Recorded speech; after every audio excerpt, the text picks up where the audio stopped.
and gentlemen, welcome to Write Club PHX Family. For goal to enter the arena of literary battle of schools. Bring up the last of the bachelors, Miss Adrian Peters versus Jackie versus Destroy. Jackie with Destroy. Are you ready? Feel like I'm a Always. Write Club audience, are you ready? Go Jackie with Destroy in 3, 2, 1, begin. It was a bright January afternoon. It was pretty rare for me, even though the sun shines every day here in Phoenix. It was a typical day for me. I wake up, get the best cold brew I could get from a drive-thru, and just sit with my thoughts. I get in the car, and suddenly this void that I avoided for so long just fell on my lap. Like that faded, crumpled up Polaroid I stuffed in the mirror of my car. I stared at the captured moment.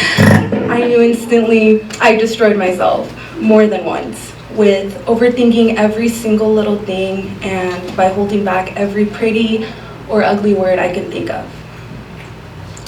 I like to think that Mother Nature is so cruel.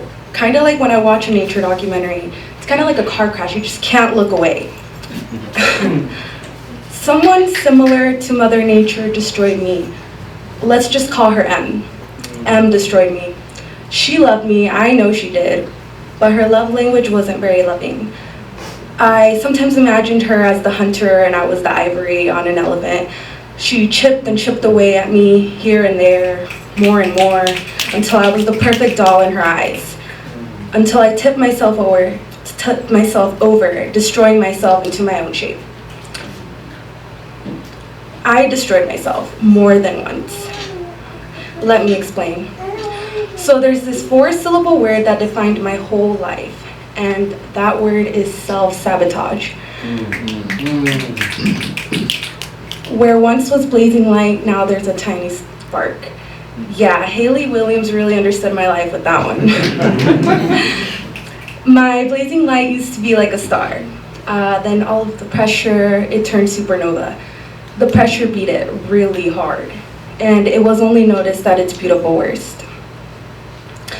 As I reach into my mind, I imagine it's water. It's beautiful, and fish are swimming in an endless sea of thoughts. And it's full of the colorful koi fish, and the water is like the perfect shade of turquoise. But the more and more you look deeper, you start to see logs. They built up more and more as I search, and it seems to clog up my mind. It's kind of like a dam, except I built this dam myself, and I was really proud of it at one point. And that's part of self-sabotage. I wouldn't let the flow go through. If wood is an organic dead material, then I guess fear is what this dam is made of. I destroyed myself more than once by overthinking and holding back. There's this funny quote. I mean, I think it's funny, but then again, my humor is pretty dark. But it's actually pretty serious. It goes, trauma is the gift that keeps on giving. If that's true, then I lost track of how many gifts trauma has given me. I'm ready to stop this, that little voice in my head tells me. I kept ignoring it for so long. So I decided to stand up and dust the dust off my shoulders.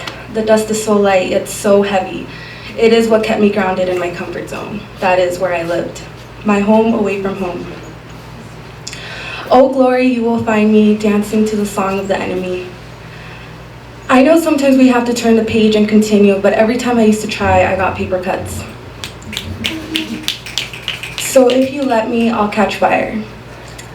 I was born and raised here in Phoenix with my 2 hardworking parents. They came from Mexico and they were immigrants, and I love them so much. But that day, I never felt more like a Phoenix. Like the day I stared at the captured moment when I instantly knew I destroyed myself more than once. According to mythology, the phoenix bird obtains its new life from rising from the ashes of its own combustion.